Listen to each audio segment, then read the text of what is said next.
What's going on, everyone? Jeremy here from The Quartering. Hope you're having an absolutely wonderful day. I know that the world just got a little bit more tolerable as we're talking here. I've got breaking news. Jezebel, the feminist media site, has now shut down after 16 years. I'll allow for a moment of silence while you hit the like button because nothing of value was lost. By the way, hope you tune in tomorrow for my live stream. Got more stuff in stock to give away. And we've got Mark Dice joining us at noon Central on Rumble. To make sure you don't want to miss that, download the Rumble app, follow The Quartering, and tune in. Not asking you to leave YouTube, just watch my live show on Rumble. That's all. Give it a try. Jezebel, feminist media site, shuts down after 16 years. And everybody, of course, liked that. Of course, Razorfist coming in with the dunk off the top rope saying, don't think of it being shut down, Jezebel. Think of it as being aborted from the marketplace. And of course you have Shoe0nhead. Jezebel is gone because you look at some of the articles that they have written here. Have you ever beat up a boyfriend? Because we have. According to a study of relationships that engage in non-reciprocal putting your hands on people, a whopping 70% are perpetrated by women. So basically that means that girls are beating up their boyfriends and husbands and the dudes aren't fighting back. Shocking. I mean, everybody liked that. Shoe0nhead dunks on him. Razorfist dunk. Everybody from all around the world. You see the original, basically the announcement here from Anna Merlin, senior staff writer at Vice, writing, today is yet another really tough day in media. Dozens of my Vice colleagues are being laid off globally, and we just got the news where I worked for years, that Jezebel, where I worked for years, is being shut down. It's just so sad. Just so sad. Of course, most of the quote tweets, of course, laughing, dunking, Jezebel is gone. Pour one out. Anna Merlin and Jezebel gave us some great moments. Of course, Tim Pool saying, dang, end of an era. How can this be, though? Timcast is hiring and expanding. What are these companies doing wrong? John Levine saying, bye. Memology, excellent news. How Andy No. Good day to join Andy No, using it to promote his locals. Jezebel shutting down. Like, this is bringing the entire world together. I mean, if you look, though, Jezebel to shut down after 16 years as parent company lays off staff. Chief executive of parent company G&O Media, Jim Spanfeller, says in a staff, our business model does not align with Jezebel's. Well, I mean, if you look, this company also owns Kotaku and various other websites. And this is a sign of the times. It's tough. It's hard to make it out there for websites that relied almost exclusively on rage bait, as the world's kind of got desensitized to that because the entire world is rage bait. You see, Jezebel, the punchy feminist blog with an outsized influence on the internet culture, will suspend operations and lay off its entire staff effective immediately. Its parent company, G&O Media, said Thursday as it announced broader restructuring in its portfolio of digital outlets. Jim Spanfeller, CEO of G&O Media, said in a memo obtained by CNN that the company had tried to sell the publication, but after that talks with 24 potential buyers, they couldn't find a new home. So think about that. 24 potential buyers, and they couldn't get even a penny for it. It was worth more to G&O Media to write it off as a loss than it was to anybody who wanted to buy it. As of this week, we are making the very, very difficult decision to suspend publication of Jezebel. Spanfeller said, few decisions over the course of my career have been as excruciating. And I want to make it clear this is no way a reflection on the Jezebel editorial team. Oh, but it is, isn't it? And feminism in and of itself.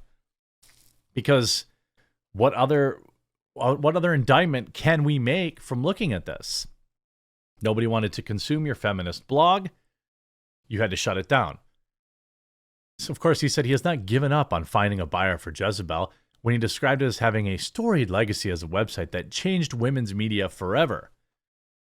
He additionally announced on Thursday that G&O Media will undergo broader restructuring that will also relate in more layoffs.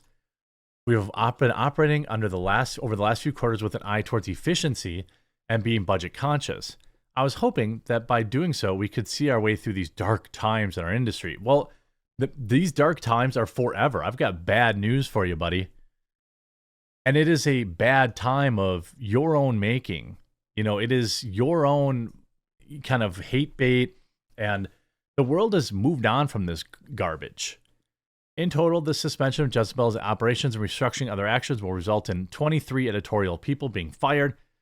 The cuts come as a broader media industry continues to struggle with a weak advertising climate. Vice also announced cuts to its own news team on Thursday, and across the media landscape, cost-cutting and layoffs have been rampant over the past year.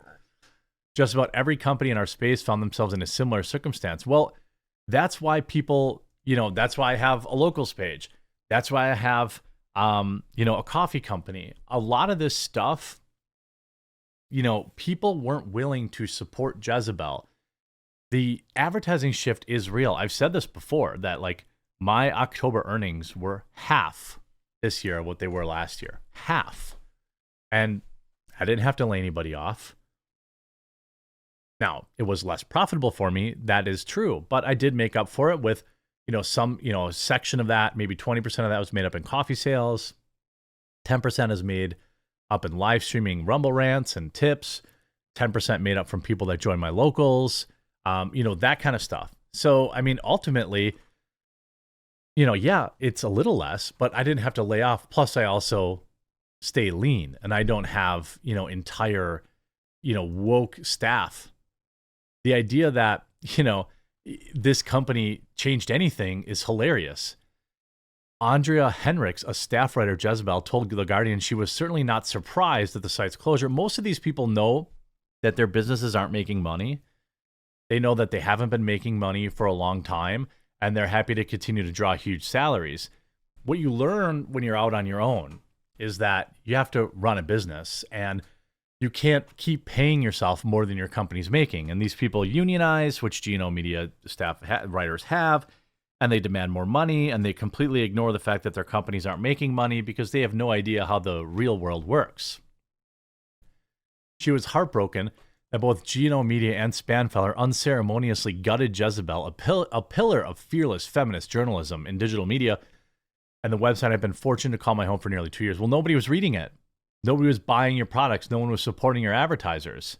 So it would appear that, those that, read feminist outlets do not support their causes.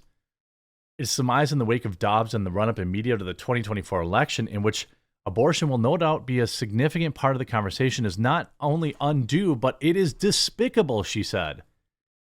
As Jim Spanfeller wrote, the Jezebel staff, both past and present, changed the game.